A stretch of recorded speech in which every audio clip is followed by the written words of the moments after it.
Salam sejahtera, kami dari Kumpulan 4 ingin membentangkan tentang peradaban kontemporari membina peradaban kacukan global.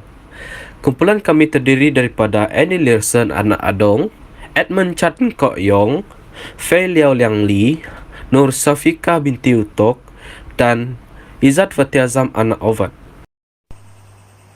Hai, nama saya Andy Desen, anak Adong dengan nombor pendaftaran DUB 21F 1013. Sekarang kita akan masuk bahagian pengenalan.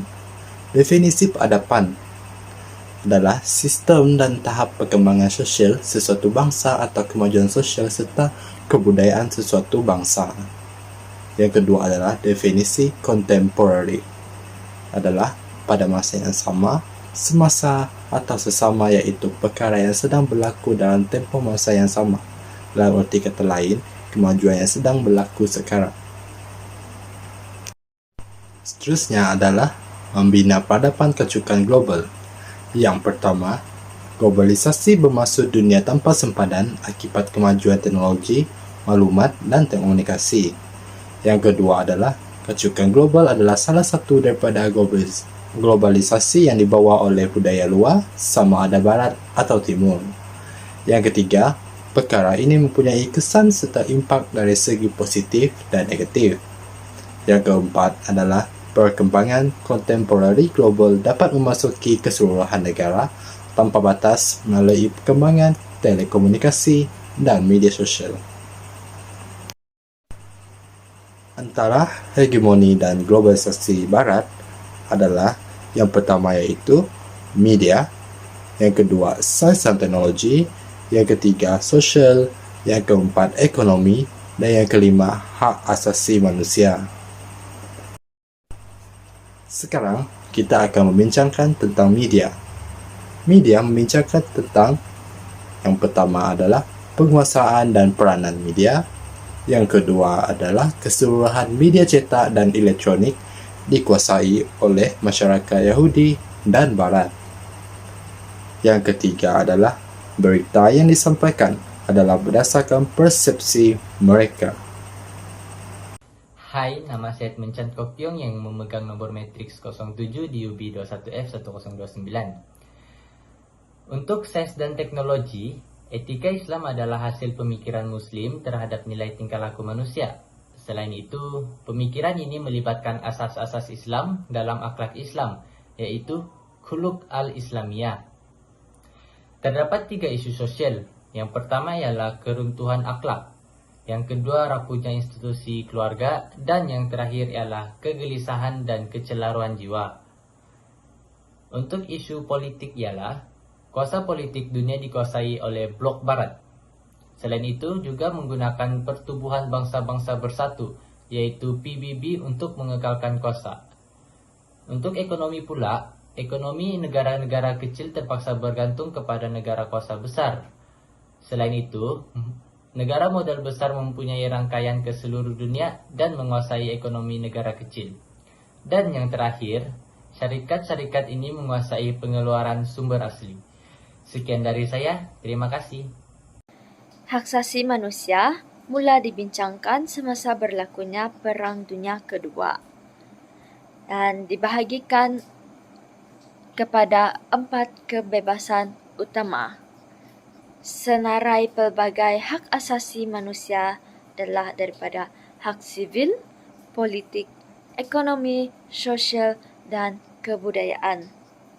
Hak asasi tanpa batasan mula diamalkan dengan mengetepikan hukum agama. Dan hak asasi manusia juga diolah mengikut apa yang difahami oleh Barat. Antara cabaran yang dihadapi oleh kontemporari peradaban manusia adalah yang pertama, kemiskinan, kedua, pengabaian hak asasi manusia, ketiga, keganasan, keempat, perubahan iklim, dan kelima, teknologi. Dari aspek kemiskinan, Pertubuhan Bangsa-Bangsa Bersatu telah meletakkan prinsip menamatkan kemiskinan melampau 10% daripada populasi manusia hidup dalam kemiskinan pada ketika itu. Kemiskinan merupakan fenomena yang diberi keutamaan untuk dibenteras. Pendidikan turut berperanan sebagai penyelamat. Dari aspek pengabaian hak asasi manusia pula, perbincangan tersebut berakar pada konsep kebebasan. Kebebasan yang paling wajar untuk diberikan perhatian adalah kebebasan fisiologi. Dalam segi Islam, setiap individu dianjurkan untuk memperjuangkan membebaskan diri. Sekiranya kebebasan manusia tidak dipelihara, ia akan menatijahkan sebagai kemudaratan. Salam sejahtera, nama saya Izzat Fatiaza Anawat dengan memegang nombor matriks 07 DUB 21F1009. Di sini saya ingin menyambung tentang cabaran kontemporari peradaban manusia. Meskipun perubahan iklim adalah sebahagian daripada proses semula jadi alam, namun pencemaran yang dilakukan oleh manusia ternyata mempercepatkan lagi proses yang memudaratkan ini. Pelepasan gas rumah hijau yang tidak terkawal serta pengamalan industri yang tidak merusak alam menjadi pemangkin kepada krisis ini. Walhal, manusia selaku khalifah sewajarnya berpegang pada amanah yang telah dipertanggungjawabkan kepada untuk memelihara alam serta meletakkan sesuatu sesuai pada tempatnya. Seterusnya, cabaran keganasan. Sekiranya kebebasan manusia tidak dipelihara, ia akan menatijahkan berbagai kemudaratan seperti tekanan psikologi, masalah kesihatan, fisiologi, dan salah faham terhadap agama dan kehidupan intelek. Perkara ini membawa kita kepada masalah keganasan yang begitu mewabak. Penafian kebebasan asasi seperti kebebasan politik, intelek dan fisiologi membuka pintu kepada keganasan. Tekanan politik misalnya akan menyemai benih pemberontakan dalam diri masyarakat. Begitu juga dengan tekanan psikologi dan pengalaman traumatik seperti penjajahan akan melahirkan individu yang berkecenderungan berlaku ganas terhadap awam. Kebebasan intelek yang disekat akan menatijahkan tafsiran yang salah terhadap nas wahyu, sebagaimana yang dizahirkan oleh militan Daesh. Ketiga-tiga mudarat ini perlu dibanteras dengan tuntas untuk mempersiapkan ruang dan masa yang cukup bagi menyelesaikan dua lagi masalah moden, perubahan iklim dan teknologi. Kedua-dua tergolong dalam kategori mudarat yang terhasil daripada pengabaian maqasid terhadap objek bukan manusia seperti haiwan, tumbuhan dan objek buatan manusia.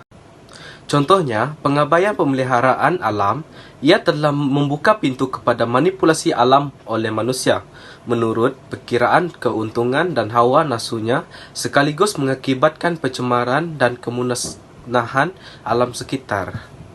Sekian saja daripada saya. Terima kasih. Assalamualaikum dan salam sejahtera. Nama saya Nur Syafika dan saya memegang nombor matriks 07DB21F1023.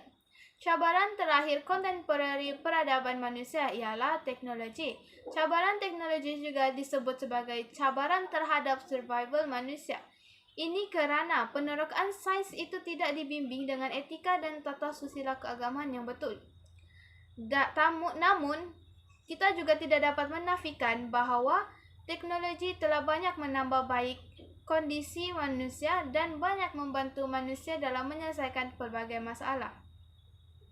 Walau bagaimanapun, jika teknologi tidak dikawal dengan baik, ia boleh mengakibatkan mudarat. Ini kerana peristiwa pengeboman Hiroshima dan Nagasaki telah dibantu oleh teknologi fizik nuklear, dan kedua-dua bandar tersebut hancur disebabkan teknologi fizik nuklear itu sendiri. Dominasi perkakas visual telah merampas masa bersosial dan kecergasan manusia. Ini kerana manusia lebih banyak menghabiskan masa dengan gadget seperti handphone, laptop, komputer, dan sebagainya. Dan sekiranya kita mengabaikan ini, kepintaran buatan ataupun kita sebut sebagai AI akan mengambil alih sebahagian besar pekerjaan manusia dalam masa 1 dekad. Jadi, cabaran-cabaran ini wajar disikapi secara profesional dan diperkemas dengan kajian yang holistik kerana ia akan menentukan masa depan kita untuk sedekad 2 dekad yang akan datang. Yang menjadi penentu adalah kesediaan kerajaan dan pihak berwajib untuk mengenepikan semasa agenda pembangunan material ataupun masalah dan menumpukan fokus untuk membanteras mudarat-mudarat ini yang mampu mengancam kesejahteraan peradaban manusia. Itu saja dari saya. Akhir sekali ialah kesimpulan bagi peradaban kontemporari membina peradaban kacukan global. Kesimpulan ini terbahagi kepada 2 bahagian, iaitu kepentingan peradaban global kepada Malaysia dan juga kesimpulan dalam pembentuk peradaban kacukan global di Malaysia. Okey, bagi kepentingan peradaban global kepada Malaysia, yang pertama, mewujudkan kesedaran, kesatuan dan kejujuran bersama masyarakat Malaysia. Yang kedua, mewujudkan hubungan baik antara kaum.